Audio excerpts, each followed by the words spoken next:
भूतिया हवेली का रहस्य। छोटे से गांव के बीचों बीच पेड़ों और घनी झाड़ियों में घिरी एक पुरानी हवेली थी।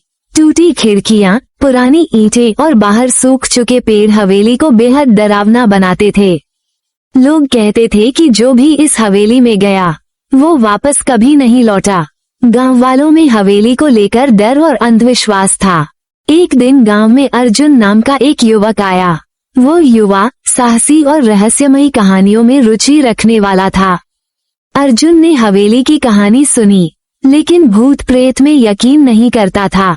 गांव वालों ने उसे वहां न जाने की सलाह दी, लेकिन अर्जुन ने इसे चुनौती के रूप में लिया और तय किया कि वो हवेली के अंदर जाकर सच्चाई जानकर ही रहेगा। अर्जुन ने एक सर्द और सुनसान रात को हवेली में जाने का फैसला किया। वो अकेले ही अपने मशाल के साथ हवेली की ओर बढ़ा। जैसे ही उसने भारी पुराने दरवाजे को धकेला, दरवाजा चरमराते हुए खुला और अर्जुन अंदर दाखिल हो गया। उसे अंदर गहरी सन्नाटे और डरावनी ठंडक का एहसास हुआ। अंदर जाते ही अर्जुन ने देखा कि चारों ओर धूल और मकड़ी के जाले थे। फर्नीचर टूटा हुआ था और एक पुरानी गंध हवेली में फैली हुई थी। हवा में रहस्यमयी ठंडक थी। अर्जुन को अचानक अपने पीछे किसी की आहट महसूस हुई, पर मुड़कर देखने पर कोई नहीं था। चलते चलते अर्जुन एक बड़े कमरे में पहुंचा, जहां दीवार पर एक पुराना आईना लगा था। आईने पर मोटी धूल जमी हुई थी। जैसे ही अर्जुन ने अपने हाथ से धूल साफ की, उसे आईने में किसी और की आकृति दिखी। एक सफेद साड़ी पहने, लाल आंखों वाली डरावनी औरत उसकी ओर घूर रही थी। अर्जुन ने घबराकर पीछे हटने की कोशिश की, लेकिन उसके पैर जमीन में जैसे चिपक गए थे। औरत की ठंडी सांसें उसे महसूस हो रही थीं। अर्जुन ने खुद को संयमित किया और कमरे से बाहर भागने का प्रयास किया। जैसे ही वो सीढ़ियों के पास पहुंचा, उसे एक बूढ़ा आदमी दिखाई दिया। बूढ़े के कपड़े पुराने और फटे हुए थे और उसकी खाली आंखें अर्जुन को घूर रही थीं। बूढ़ी ने सिर्फ एक ही बात कही, वो लौट आए है, अब तुम्हारा भी अंत करीब है।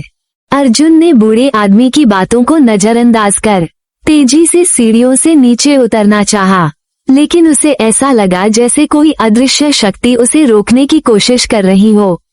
जैसे तैसे करके वो सीढ़ियों से नीचे आया और उसने एक खिड़की देखी। उसने सोचा कि इस खिड़की से बाहर कूदकर जान बचा सकेगा। जैसे ही अर्जुन खिड़की के पास पहुंचा, उसे दीवार पर टंगी पुरानी तस्वीरों का एक समूह दिखाई दिया। उन तस्वीरों में एक ही औरत की कई तस्वीरें थीं, जिसमें उसके चेहरे पर क्रूरता और घृणा का भाव था। अर्जुन समझ गया कि ये वही औरत है जो उसे आईने में दिखाई दी थी। वो डर से कांप उठा।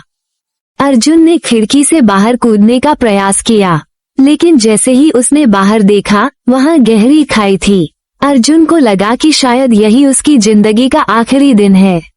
अचानक उसे किसी के हंसने की आवाज सुनाई दी। वो हंसी उसकी रीढ़ तक सिहरन भेज रही थी। अर्जुन ने अपने कानों पर हाथ रख लिया, पर आवाज लगातार बढ़ती जा रही थी। अचानक अर्जुन ने महसूस किया कि उसके कंधे पर किसी ने हाथ रखा। उसने मुड़कर देखा तो वही लाल आंखों वाली औरत थी, जो बुरी तरह मुस्कुरा रही थी। औरत के नाखून अर्जुन के गले के पास आ चुके थे। अर्जुन ने खुद को छुड़ाने की कोशिश की, लेकिन उसकी सारी ताकत जवाब दे चुकी थी। धीरे धीरे वो औरत उसे खींचकर हवेली के अंधेरे कोने में ले गई। अगली सुबह गांव वालों ने हवेली के दरवाजे फिर से बंद देखे। अर्जुन का कोई नामो निशान नहीं था।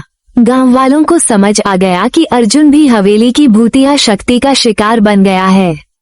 अंतिम रहस्य हवेली अब भी गांव के बाहर उसी तरह खड़ी है, रहस्यमयी और डरावनी। अर्जुन की चीखें हवेली के सन्नाटे में गूंजती हैं और वो लाल आंखों वाली औरत अगले शिकार का इंतजार करती है।